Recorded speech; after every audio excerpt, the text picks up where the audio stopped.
toute mon admiration à Claire-Marie Jadot, qui, en tant qu'élue de l'AFE, a su montrer sa disponibilité à votre égard, et en même temps, le fait qu'elle va, au moment où il y a des assemblées, l'Assemblée des Français de l'étranger, elle va à Paris pour ces réunions. Bon, c'est donc, pour vous imaginer bien, dans une circonscription...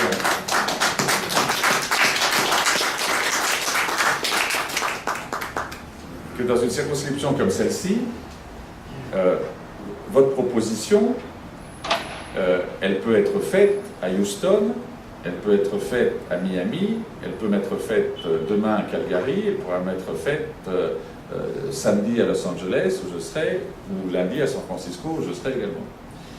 Donc je crois qu'il faut être très sincère dans la disponibilité que l'on peut avoir. Moi, je prends l'engagement de me rendre disponible, si je suis élu, si je deviens votre député, de me rendre disponible pour tous les événements pour lesquels vous considéreriez qu'il serait normal, légitime que votre élu vienne à Vancouver pour des circonstances voilà, qui justifient une circonstance importante pour la communauté française, ou tout simplement, je dirais, pour la ville de Vancouver, où le fait d'avoir votre élu national qui vienne en appui serait considéré comme très valorisant.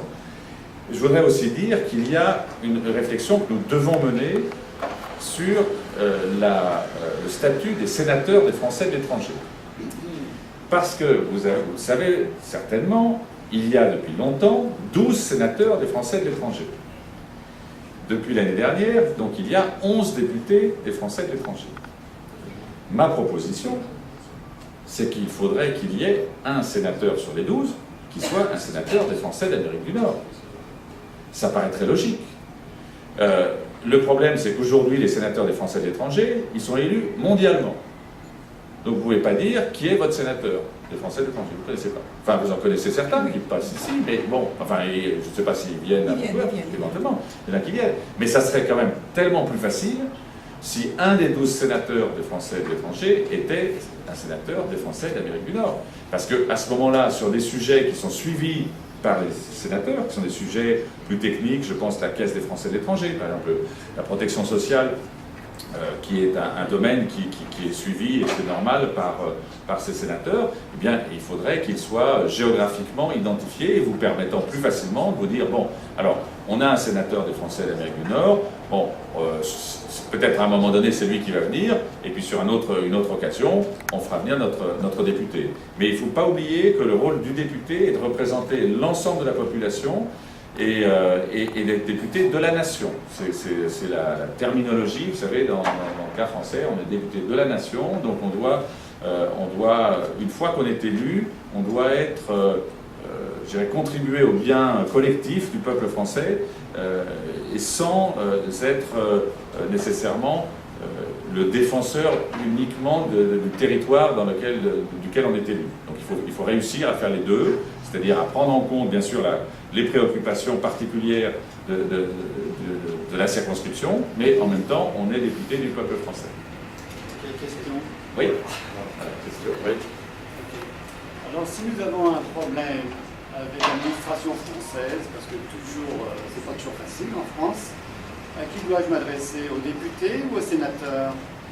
Alors, dans le cas des relations avec l'administration, vous avez plusieurs situations. Vous avez d'abord les élus de l'AFE, qui sont vos interlocuteurs, je dirais, pour faire remonter un certain nombre de sujets comme cela. Comme Mme Jadot. Oui, Mme Jadot, tout à fait. Donc ça, c'est alors en sachant qu'il y a une réforme en cours qui est actuellement préparée par l'actuelle majorité du gouvernement, qui mettrait en péril, il faut bien le dire, le fonctionnement de l'AFE. C'est l'abolition de l'AFE. Oui, ce qui serait, enfin, effectivement, la disparition de l'AFE telle qu'elle a fonctionné toutes ces dernières années. Donc ça, c'est une réforme. Qu'est-ce que c'est que l'AFE, pardon? L'Assemblée des Français de l'étranger, donc qui fait partie, à laquelle Claire-Marie Jadot appartient. C'est-à-dire qu'elle est élue à l'Assemblée des Français. Parmi 155. Voilà, il y a 155 dans le monde entier. Vous 9 avez, pour le Canada. il y en a, voilà, 9 pour le Canada, c'est vrai, donc 9 pour le Canada, qui sont les élus alors c'est par consulat, c'est ça? Par zone consulaire? Voilà, c'est par circonscription. Notre circonscription, nous sommes 3. Elle va de l'île de Vancouver jusqu'à Ottawa, Toronto, Yukon, Northwest Territories. Ah, vous voyez, c'est grand. Très bien, et là, le gouvernement veut...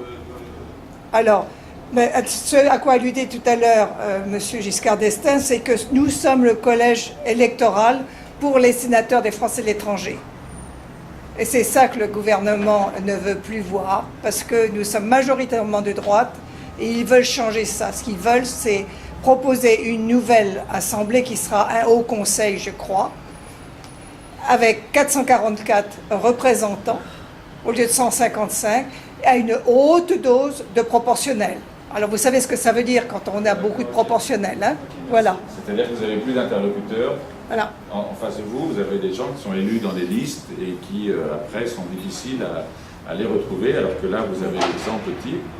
Et à mon avis, il n'y aura plus le relais dont vous parliez tout à l'heure, parce que c'est les nouveaux élus, les nouveaux conseillers consulaires, ils n'iront pas à Paris, sauf une minorité. C'est bien dommage. Ben oui, ben c'est comme ça. Quand ça marche, il ne faut pas y toucher. L'administration française est vraiment ridicule. Et vous m'avez beaucoup aidé, merci.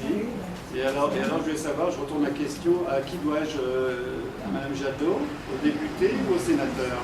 Alors, suivant les cas, si vous voulez, prenons le cas des départements, je dirais des départements français.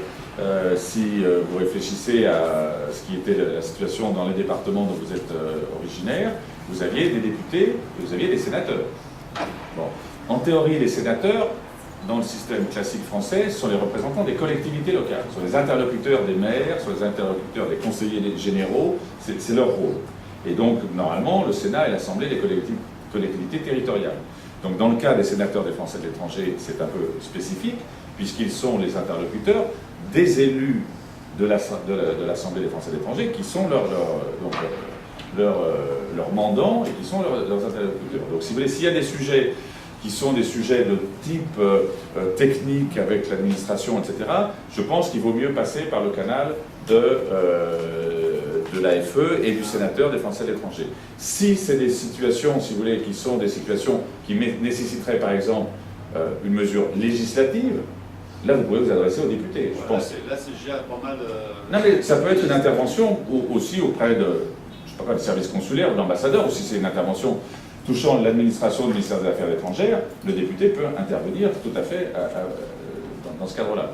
Et puis en sachant que dans le système français, nous avons aussi le médiateur de la République quand il y a des conflits entre les usagers et l'administration. Vous pouvez avoir recours au médiateur de la République.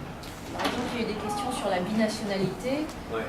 Voilà, il y a un an ou deux. Donc là, il aurait été intéressant de pouvoir s'adresser aux députés en disant aux députés, défendez-nous à l'Assemblée sur ces questions de binationalité. Exactement. Pour ceux qui souhaitent la conserver, ceux qui l'ont et qui souhaitent la conserver. L'imposition notamment, l'imposition des binationaux, des questions parti socialiste. Oui, absolument. Ça a tourné autour. Oui, exactement.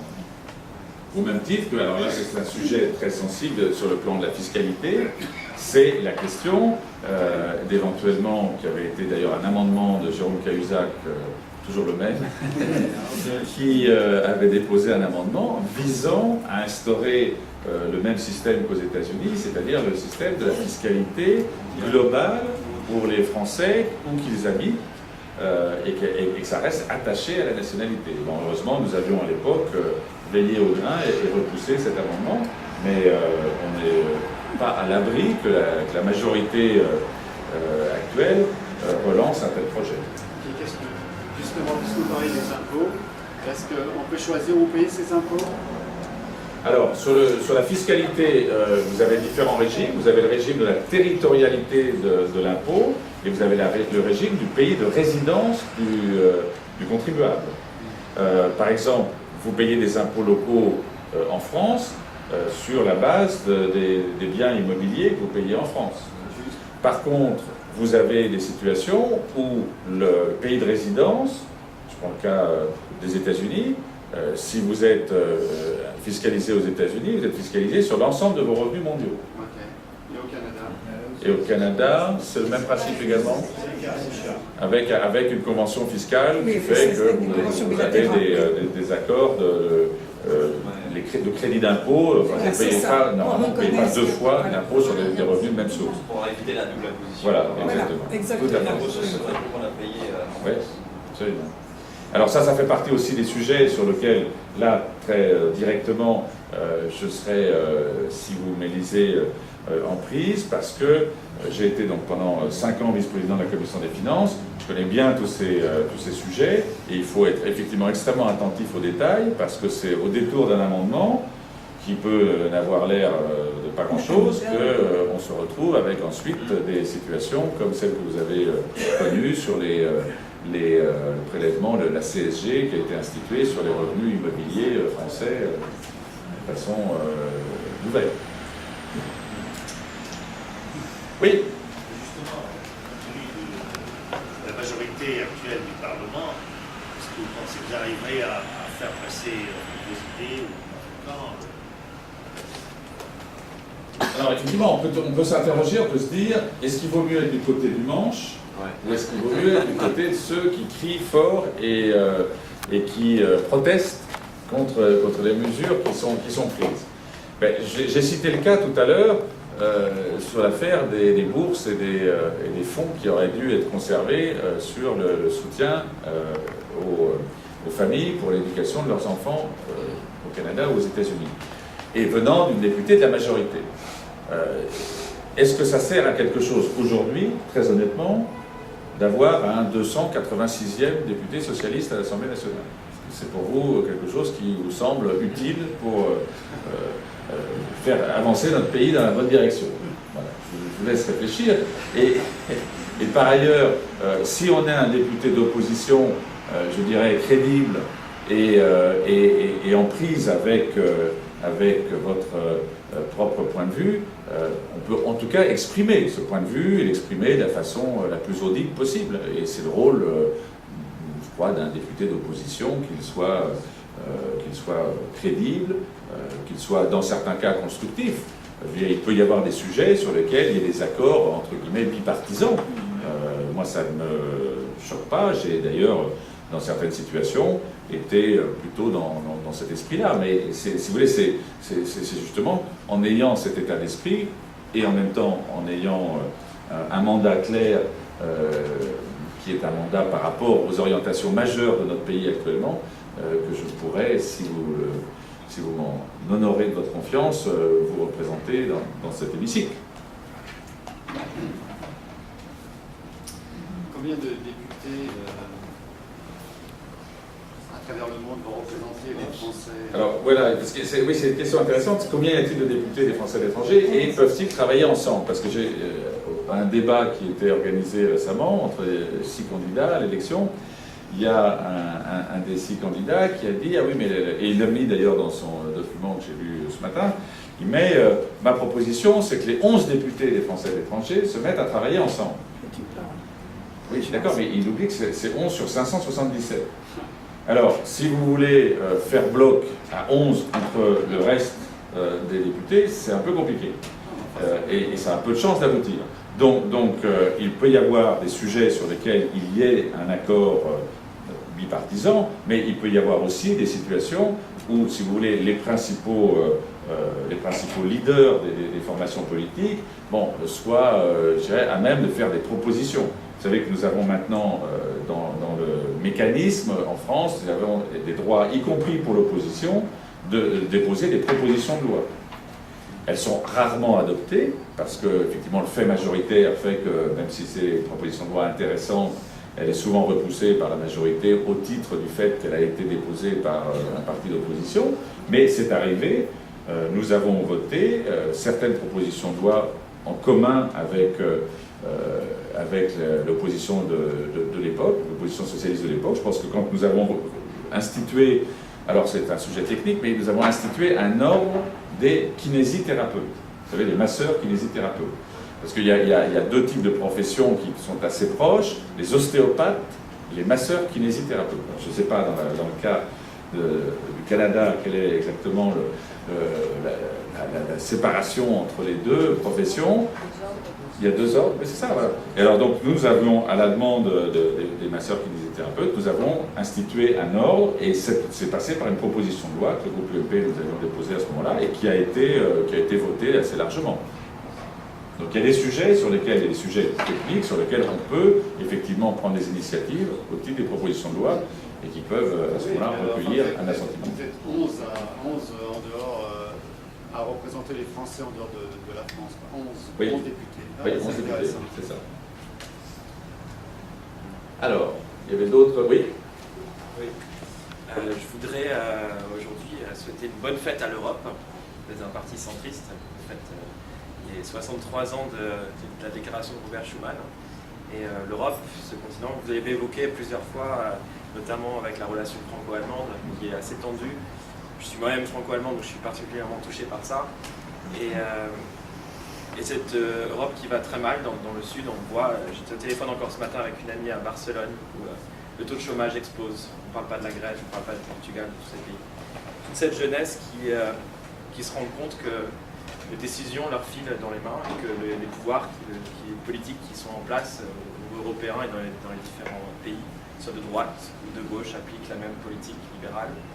Et cette population, ces jeunes qui sont l'avenir de nos pays, sont complètement désemparés et ne vont pas voter. Et quand ils vont voter, on voit la poussée des extrêmes dans beaucoup de pays d'Europe. On est aussi concerné en France et c'est assez grave. Ma question, moi je suis engagé en politique, au mouvement démocrate, et quand je parle à des personnes de mon âge autour de moi de cet engagement politique, j'ai l'impression d'être un extraterrestre. Comment est-ce que je fais pour expliquer ce que c'est l'engagement politique, quelle est l'importance de s'intéresser à l'avenir de son pays et aux décisions qu'on doit prendre? Je pense que vous avez cité plusieurs fois, pour la blague, le nom de M. Cahuzac, qui a fait beaucoup de mal encore à nos politiques. Et ce qui remet en cause, ce qui remet en avant le principe de moralisation de la vie politique. Ma question est de savoir comment est-ce que je redonne confiance aux personnes autour de moi pour aller voter à cette élection quand on parle de moralisation de la vie politique et qu'on me dit tu vas voter pour un député qui représente les Français d'Amérique du Nord et qui n'est pas d'ici. J'ai vraiment un problème avec ça, j'ai besoin d'une réponse pour leur dire quelle est la moralisation là derrière. Alors oui, il y a un rôle de suppléante, mais ce n'est pas dans la loi. Donc on va voter pour quelque chose qui est déjà dans la loi. J'apprécie votre proposition d'avoir mis en avant le rôle du suppléant ou de la suppléante, mais ce n'est pas dans la loi. Il y a vraiment une question essentielle qui se pose là. Et pour moi, je pense que c'est dramatique de prendre cette circonscription des Français étrangers comme une opportunité pour pouvoir être élu à cette élection. On n'a pas besoin d'un préfet, on n'a pas besoin de quelqu'un qui vient de France, on a besoin de quelqu'un local qui nous représente ici. La population de Vancouver change beaucoup depuis ces 10 dernières années. Énormément de jeunes, je dirais qu'il n'y a pas 10% qui sont venus voter aux dernières élections. Voilà. Donc moi, c'est mon engagement en politique, j'ai envie de le défendre et d'avoir moins en moins avoir l'air d'être un extraterrestre quand je parle. Merci.